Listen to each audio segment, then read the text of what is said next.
राम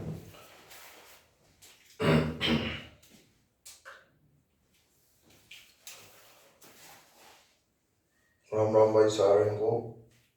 और अब हम क्लास 11th की चैप्टर 9 की बात कर रहे हैं एनसीईआरटी के।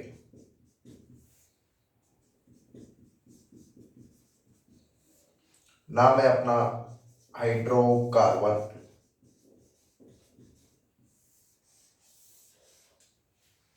इससे पहला अपना चैप्टर 8 है some basic concept of organic chemistry, जिसमें अपन सिंपल उनकी स्ट्रक्चर्स नोमेनक्लेचर वगैरह पढ़ते हैं, कुछ इफेक्ट भी पढ़ते हैं, टेस्ट भी पढ़ते हैं।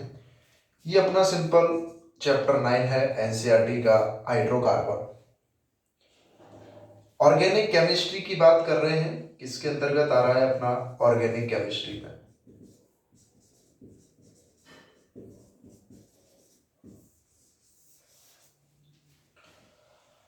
इन हाइड्रोकार्बन्स को, जिसमें कार्बन और हाइड्रोजन है, मेनली 3 कैटेगरी में क्लासिफाई किया गया है। इन हाइड्रोकार्बन को जो है क्लासिफाई इन 3 कैटेगरीज।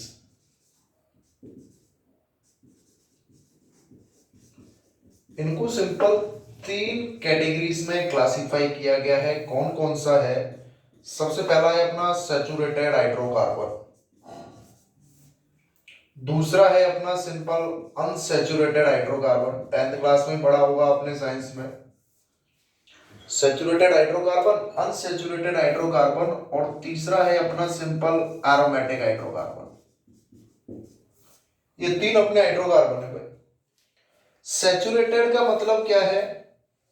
जिनका सैचुरेशन नहीं हो सकता, कंप्लीट हो चुके हैं, जिनमें कार्बन कार्बन के बीच में ओनली ऑन क्या हो, सिंगल बॉन्ड हो, ओनली सिंगल बॉन्ड,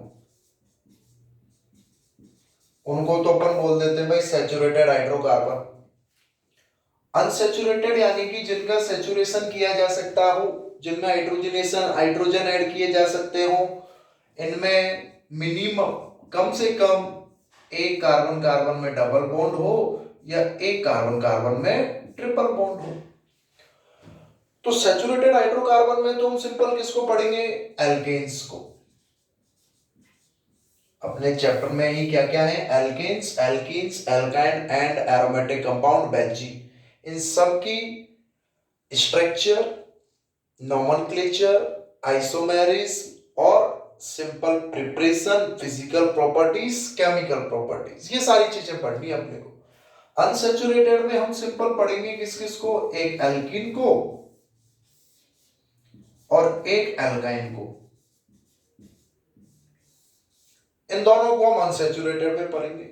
एरोमेटिक जो कार्बन है, जो एरिन से लिए गए हैं, जिनमें प्लीजेंट स्मेल होती है, एक गंध होती है, तीक्ष्ण गंध, जो एरोमेटिक्स यानी कि एरिन्स,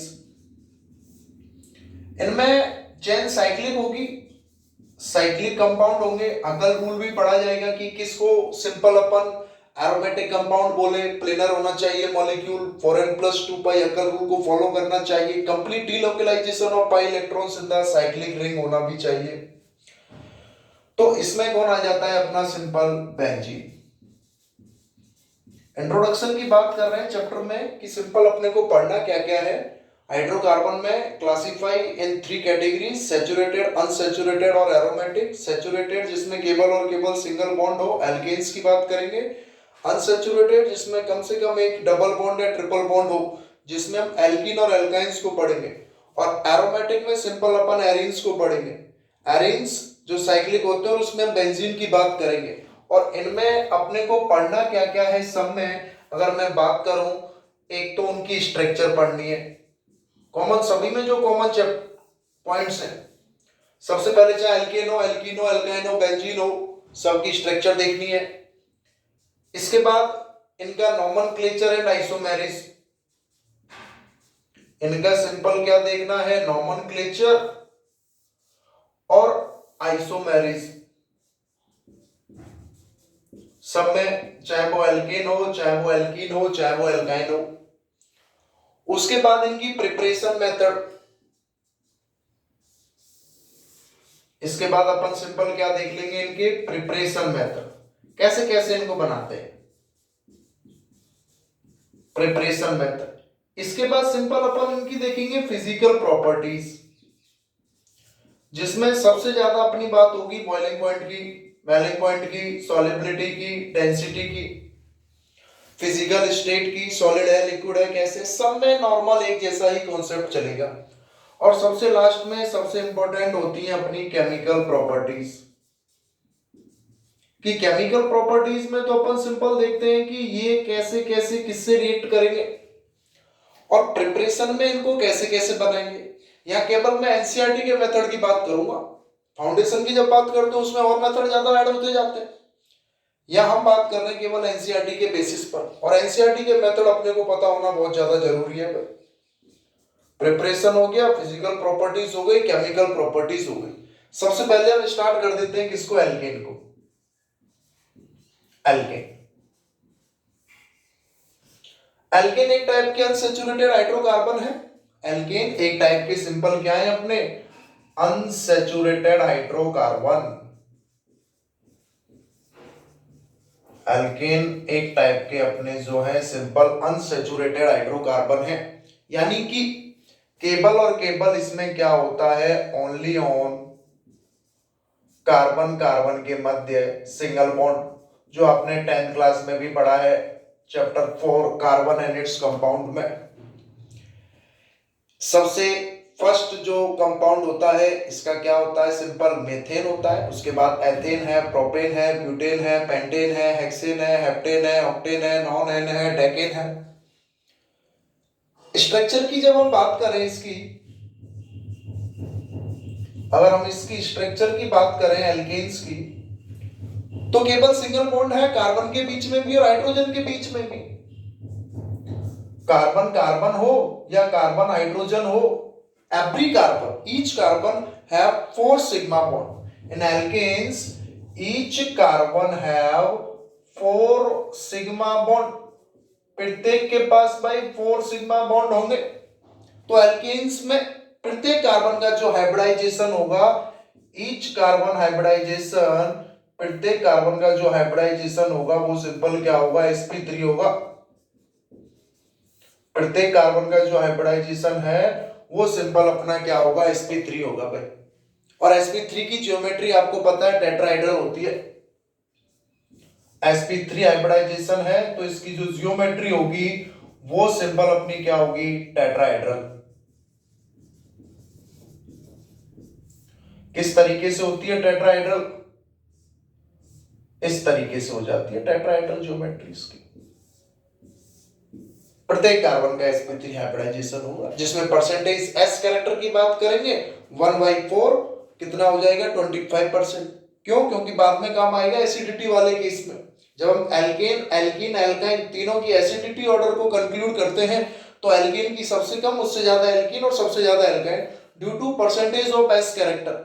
क्योंकि percentage of s character directly proportional होते हैं किसके, डेलियन के, इलेक्ट्रोनेगेटिविटी के, और इलेक्ट्रोनेगेटिविटी डायरेक्टली प्रोपोर्शनल होगी एसिडिटी के। वो लास्ट में एल्काइन में काम में आएगा। ये उसकी स्ट्रक्चर होगी कि भाई simple each carbon sp3 hybridisation है। अब sp3 चारों के चारों सिग्मा बॉन्ड है, कोई पाई बॉन्ड नहीं है।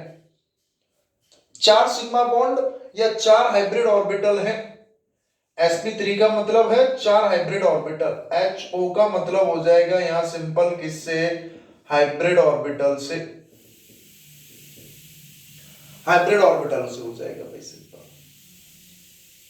हाइब्रिडाइजेशन एक कॉन्सेप्ट है जो अपना चैप्टर नंबर 4 जो है केमिकल बॉन्डिंग उसमें पढ़ते हैं, कि ऑर्बिटल्स पार्टिसिपेट करेंगे, आपस में एनर्जी का ट्रांसफर होगा और इक्वल एनर्जी और इक्वल शेप में एक स्पेसिफिक ज्योमेट्री में अरेंज हो जाते हैं। 2 है तो sp लीनियर, 3 है तो sp2 ट्राइगोनल प्लेनर, 4 है तो sp3 टेट्राहेड्रल, 5 है तो sp3d ट्राइगोनल बाइपिरामिडल, 6 है sp3d2 क्या हो जाता है, ऑक्टाहेड्रल, 7 है sp3d3 पेंटागोनल बाइपिरामिडल हो जाएगा, और सब में लोन पेयर का इफेक्ट अलग चलेगा।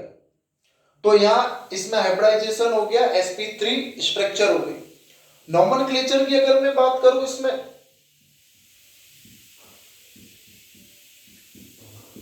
पिछले चैप्टर में ही पढ़ा है आपने कॉमन और आईयूपीएसी नोमेनक्लेचर। सफिक्स जो है एन के रूप में काम आता है, इसका जो सफिक्स है वो सिंपल क्या है, एन है, और इसका जो जनरल फॉर्मूला है वो सिंपल अपना क्या हो जाता है, CnH2n+2। ये इसका अपना सिंपल क्या हो जाएगा भाई, जनरल फॉर्मूला हो जाएगा। अब जैसे एक कार्बन की चेन है, क्या लिख दिया, मैथेन। 2 कार्बन की चेन है, क्या लिख दिया, एथेन। 3 कार्बन की चेन है, सिंपल क्या लिख दिया, प्रोपेन। 4 कार्बन की चेन है, सिंपल क्या लिख दिया, ब्यूटेन। ये अपना मैथेन, ये अपना एथेन, ये अपना प्रोपेन, और ये अपना सिंपल ब्यूटेन। सबका मॉलिक्यूलर फॉर्मूला इसका तो CH4 हो गया, इसका सिंपल C2H6, C3H8 और C4H10। सब में कितने का डिफरेंस है, CH2 का। अरे इसमें भी CH2 का डिफरेंस है, इसमें भी CH2 का डिफरेंस है, इसमें भी CH2 का डिफरेंस है। यही अपनी क्या हो जाती है, सिंपल होमोलोगस सीरीज, जिसमें जो है इसका डिफरेंस आता जाए, CH2 का डिफरेंस आता जाए, वो होमोलोगस सीरीज हो जाएगी। इससे फर्स्ट वाले पोर्शन में जब हम चैप्टर 8 की बात करते हैं उसमें नोमेनक्लेचर आता है, चाहे वो एल्केन हो, एल्कीन हो, एल्काइन हो, फंक्शनल ग्रुप हो, या एनसीईआरटी में जो जो चीजें दी गई हैं वो उस हिसाब से बता रहा हूं मैं। Saturated, unsaturated, aromatic, classification, alkane हो, एल्कीन हो, एल्काइन हो, बेंजीन हो, सब में ये 5 पॉइंट्स पढ़ते जाने हैं अपने को। और सबसे ज्यादा इंपॉर्टेंट कौन सा होता है, एक तो अपना ये प्रिपरेशन मेथड और एक अपना ये सिंपल केमिकल प्रॉपर्टीज। 11th में तो ये एल्कीन और बेंजीन ही है। 12th में तो पूरी अपनी बुक है सेकंड, जिसमें अल्कोहल हो, सबसे पहले haloalkanes, haloarenes, alcohol, phenol ether, aldehyde, ketone, carboxylic acid, amines, सबकी प्रिपरेशन केमिकल प्रॉपर्टीज है और सारी की सारी रिएक्शन रिपीट होती है, इसलिए बहुत इंपॉर्टेंट है। प्रिपरेशन कैसे बनाना है, केमिकल प्रॉपर्टीज इनसे कैसे बनाएंगे, बस उनको रटते जाना है। एक एक मेथड को अपने दिमाग में बैठा लेना कि एल्केन को हमने इससे बनाया, एल्कीन को हमने इससे बनाया, एल्काइन को हमने इससे बनाया। एल्केन से इसके साथ अभिक्रिया ऐसे हो रही है, एल्कीन की इसके साथ ऐसे अभिक्रिया हो रही है, एल्काइन की इसके साथ अभिक्रिया ऐसे हो रही है। इसके बाद अपना अगला टॉपिक चलेगा आइसोमेरिज्म। ठीक है।